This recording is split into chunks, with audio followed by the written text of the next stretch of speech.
It was early in my experience of pastoral ministry, and I was in the San Francisco Bay Area for a continuing education workshop. In one of the workshop exercises on being in touch with the creative side of our ministry and our spirituality, we were instructed by a young man who was a professional dancer. As he described his professional background, it seemed like he had done just about everything in the dance world worth doing. Ballet with top companies, Broadway and Las Vegas acts. The guy was very talented and very experienced.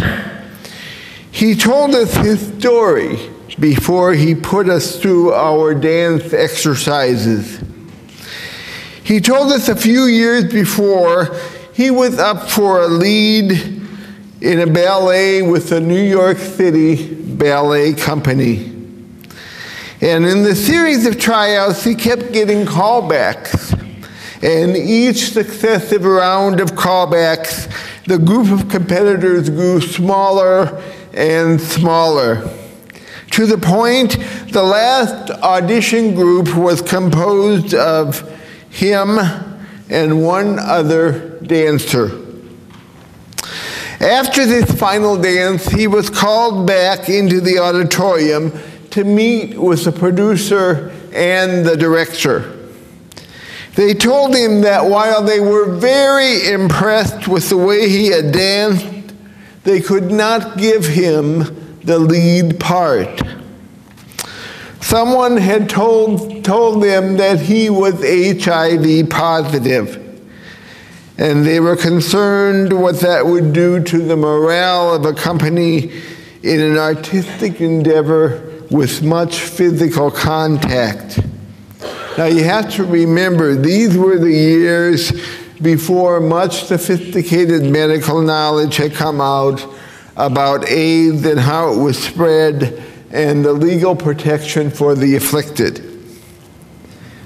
Of course, the young man was devastated, but for him, the experience meant he also relived all of the pain he remembered when he was asked to leave a church youth group when he was a teenager because someone had told others he was gay. And yet here he was all these years later trying to teach a bunch of pastor types how to be more in touch with their souls by creatively moving in sync with their bodies. I learned meaningful lessons from this young man, which have stayed with me all these many years later. One was how painful it is to be outed, to have something deeply personal about oneself divulged in public by another person, usually someone once a trusted confidant. Since that time, I have stood with another human being on several occasions while he or she shared something deeply personal in front of a large group. There seems to be something strengthening and permission-giving when one stands beside another when he or she goes public or comes out on any issue. Sexual orientation, illness, addiction, tragedy, whatever. Another learning is what it is like personally to stand publicly with someone else. It is almost like an experience of differentiation when, because I have stood up or spoken out to make sure that someone was not alone, spoken out on an issue, or come to the defense of someone else, by my actions, by standing apart from cultural norms and practices, I have been outed, put in the public glare as well. And any time an individual or a community takes a stand for justice and peace, it is a stand outside the norm. It is public. It is an outing. In a very real sense, as you stand up and are noticed, you say, I have to speak up or stand out. There is nothing more important at stake here than the ways of society. There is a deep issue of peace and justice, inclusion, and love, which takes precedence. Now, scholars now maintain that the disease we call leprosy was rare in Palestine at the time of Jesus. But the man in this story out of Mark's gospel certainly did have a dreaded skin disease.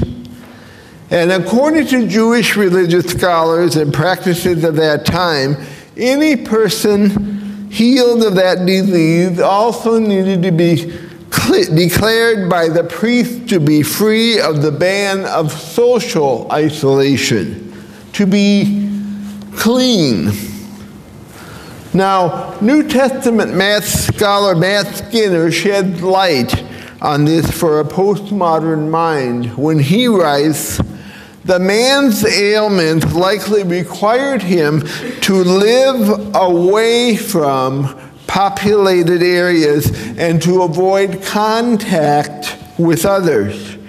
Doing so would help lessen people's fears of contamination in the eyes of any who presume that the man somehow did something to deserve his pitiable condition. As a curse or as punishment, such a lifestyle would be fitting. It probably doomed him to a life of poverty and loneliness and the focus of others' contempt. Jesus removes the disease, and even better, the man is made clean. The man can now return to society and interact with others. But now, look at the surprising, amazing switch in this story. Jesus asked the man to keep his mouth shut. In the words of Archie Bunker to Edith, stifle. But the clean man, outed again, for whatever reason, just can't stop telling others about his experience with Jesus. And because of this, Jesus cannot go into public places without being noticed or mobbed. And one translation describes this as finding lonely places. So Jesus has effectively traded places with the now clean man.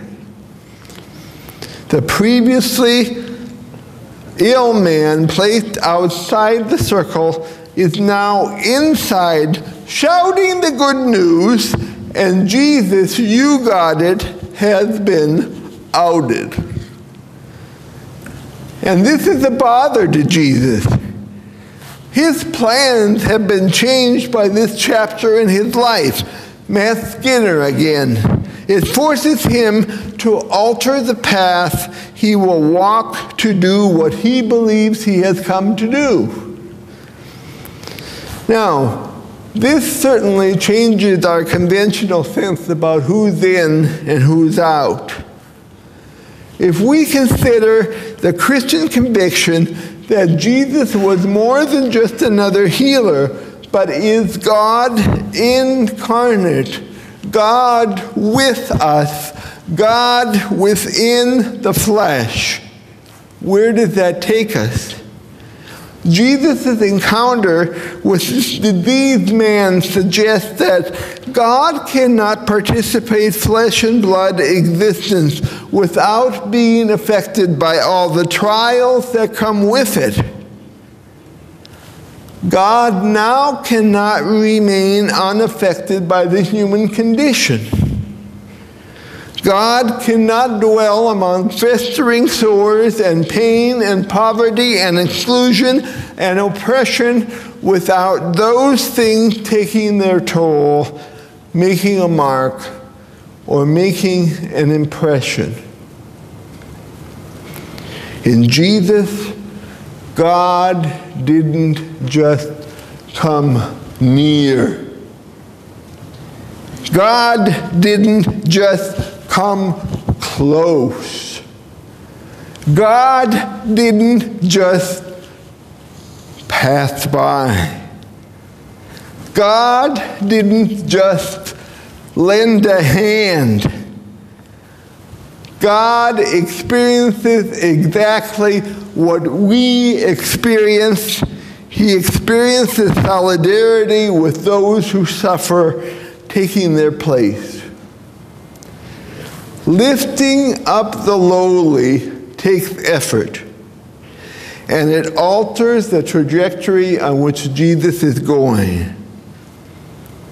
In drawing the suffering, the rejected, the dejected, the oppressed, the downtrodden, the diseased in, God has been outed. God has come out. Now, I've wondered about what this means for the church. And yes, even for us as a nation. For the last few weeks, we have heard one major political candidate indicate a lack of concern for the very poor, which has brought the poor, the inequality of income in our society, back into the spotlight, rather than just talk about the very wealthy. For many of us, the poor are an inconvenience on our goal-oriented path to the next profit, the next success, the next growth cycle. A similar analogy can be pointed out about the attitude towards health care as a commodity to be bought and sold, something with a balance sheet and a profit motive. We sometimes are in danger of losing our soul when we can't find our sense of common decency and compassion. Like the man with the dreaded skin disease, there are many in life who can cause us to let go of our clear-headed, well-planned strategies for our future.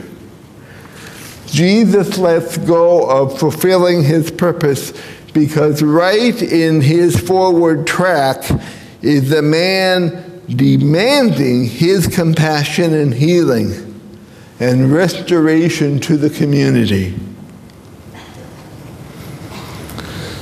I learned a quote from a California poet in my elementary school days. It has stuck with me throughout my life. The poet you probably know well is Edwin Markham. And Edwin Markham wrote the following. He drew a circle that shut me out. Heretic, rebel, a thing to flout. But love and I had the wit to win. We drew a circle that took him in. This is part of the Great Spirit that has been revisited again in me in my tenure amongst all of you. And I thank you for that. It is a great day to be alive. Thanks be to God. Amen.